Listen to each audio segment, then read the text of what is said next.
Hey, this is Dr. Mitchell again, and we're going to walk through how to do an independent t-test using JASP. So again, I'm assuming you're pretty familiar with using JASP for this.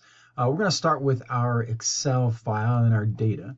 And so the sample data I have here, I have this organized with two groups, Group A and Group B. And you'll notice in the column A here, each subject is either in Group A or Group B. And then every dependent variable I have gets its own column. So for this data set, we measured FVC, which is forced vital capacity, in liters. And so this is the values for every subject, whether they're in Group A or Group B. And then there's a score here on a dyspnea scale. Not important what that is, and it's another value. And so if I want to do a independent t-test, let's say with FVC, to see if Group A is significantly different than Group B, I can open this up in the JASP, and notice this is how this is formatted. I could have numerous other dependent variables in all these columns. Whether you have two or one dependent variable or thousands of them, you would format it the same way. So we're going to go to JASP, and we're going to open up our file.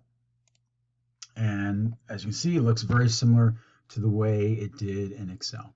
So I'm going to go to my t-test. We're going to go again to our classical independent t-test. And now it wants to know a couple things. Well, first off, and we're going to start with the grouping variable because that's easier. It wants to know, okay, great, what are your two groups? Right? Well, our group is either Group A or Group B, and so that's group, right? So we're going to throw that into as our grouping variable. And next it wants to know is what's your dependent variable? Well, we'll start with FVC. So FVC, that's my dependent variable. And immediately it's going to give me my t-score, my degrees of freedom, and then my p-value. And here my p-value is 0.836. So obviously this is not statistically different. This is greater than 0.05. Like other analyses before, there's other boxes I can click here if I'd like just some descriptive values.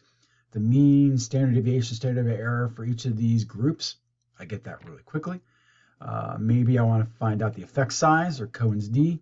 It gives me that. If I want to do a plot, nice pretty graph here, take it a second, and it gives me my graph, my error bars, all pretty well labeled out there. So I can continue to do this, though, with other dependent variables I have. So let's say I want to do an independent t-test with score. Well, I can just throw that in my dependent variables, and immediately it's added that to my t-tests here. So for score, the p-value is 0.399. Still not significant, still greater than 0.05, but that's fine. Adds descriptives here from my score. Right? And then I can go down, it gives me my new graph from my score.